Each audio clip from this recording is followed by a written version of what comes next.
আসসালামু আলাইকুম ভিউয়ার্স, দেশ এবং দেশের বাইরে যে যেখান থেকে আমার ভিডিওটি দেখছেন আশা করি সবাই ভালো আছেন। তো আজকে রান্না করতে করতে আপনাদের সাথে গল্প করা যাক। আজকে আমি রান্না করব আমাদের বাসার সবার ফেভারিট একটা মাছ, পাঙাশ মাছ অবভিয়াসলি। আজকে আমি বাচ্চাদেরটাও সব একসাথে রান্না করব। তো সারাদিন অনেক কাজ করে আর ভিডিও দেয়া হয় না। আমি ভেবেছিলাম আমি পারবো, কিন্তু সপ্তাহে 2-1টা ভিডিও দিতেই আমার অনেক কষ্ট হয়ে যায়। এই যে আমি মাছ হলুদ মরিচ দিয়ে সব কিছু মেখে নিয়ে এবারে একটা বড় কড়াইতে ভেজে নিচ্ছি। আমার এরকম ফ্রাই প্যান অনেকগুলো ছিল, ইনফ্যাক্ট এখনও আছে। 1-2বার রান্না করলে কেমন নষ্ট হয়ে যায়, তোলা থাকলেই ভালো লাগে। 2-1বার রান্না করলে এই যে খুন্তির দাগ লাগে বা খোঁচা লাগে, এতে নষ্ট হয়ে যায়, ভালো লাগে না। তো আমি একেবারে অনেকগুলি টাকার এগুলো কেনা হয়েছিল, প্রায় 35,000 টাকার মতো ফ্রাই প্যান, আজ থেকে 4-5 বছর আগে। তো এখন নতুন নতুন প্যান দেখি, পাতিল দেখি, কড়াই দেখি, আমার অনেক ভালো লাগে। কেনার ইচ্ছা থাকলেও কিনতে পারি না।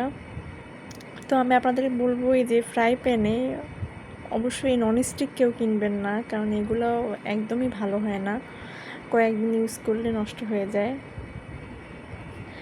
এই যে আমার মাছ ভাজা হয়ে গিয়েছে। এবারে হাঁকা কড়াই দেখলাম, আর যে লোহার যে ঢালাই কড়াইগুলো, ওইগুলো আমার অনেক পছন্দ হয়েছে, কিন্তু প্রাইসও অনেক বেশি। আর আমার অলরেডি অনেকগুলা ননস্টিক হাঁড়ি পাতিল আছে, এর জন্য আর কেনা হচ্ছে না। এই যে আমি পেঁয়াজ কাটা দিয়ে দিলাম। আগে আমি মাছটা তুলে তারপরে পেঁয়াজটা ভেজে দু পেঁয়াজ এভাবে রান্না করতাম। এখন সময় নেই, আমি পাশের চুলায় আমার তরকারি বসিয়ে দিয়েছি চিংড়ি মাছ দিয়ে ধুন্দুল। সেটা হতে হতে আমি এখন এই মাছটা রান্না করে নিচ্ছি। শুধু এটাই দেখাচ্ছি, কারণ আমার হাত নাড়ানোর কোনো সুযোগ নেই। ওদিকে আবার খিচুড়ি রান্না করতে হবে মেয়ের জন্য। আজকে তো ছেলে রান্না করছি না, কারণ ছেলে আমাদের সাথে এই মাছটাই খাবে। যদি একটু ধুয়ে দিতে হবে। আমি আলু দিয়ে দিব, 2 টেবিল চামচের মতো আদা রসুন দিয়ে দিচ্ছি। আমাদের বরিশালে এই মাছের সাথে বেশি আদা রসুন খায় না।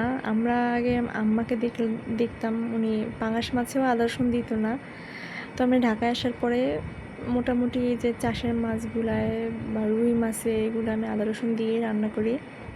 আর সাগরের মাছ যদি হয়, নদীর মাছ, এগুলোতে আমি আদা রসুন দিই না, কারণ ভালো লাগে না।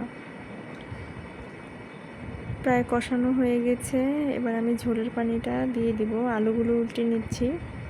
তাড়াহুড়োয় আমি আলুগুলো মোটা মোটা করে কেটেছি, যাই হোক সিদ্ধ হতে একটু সময় লাগবে।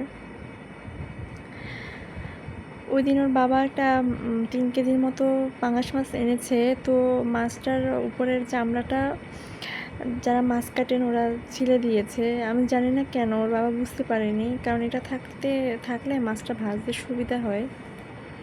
যদিও আমরা কেউ চামড়াটা খাই না, ফেলেই দিতে হয়। এই যে আমি ঝোল দিয়ে ঢাকনাটা দিয়ে দিব।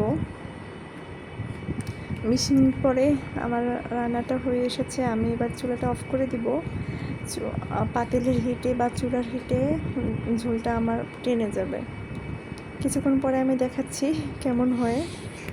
তো আমাদের এই স্টাইলে বা বরিশালের স্টাইলে এরকমভাবে রান্না করে দেখবেন, মাছ অনেক মজা হয়। আমি আরও একভাবে রান্না করতে পারি, ওটাও একদিন দেখাবো।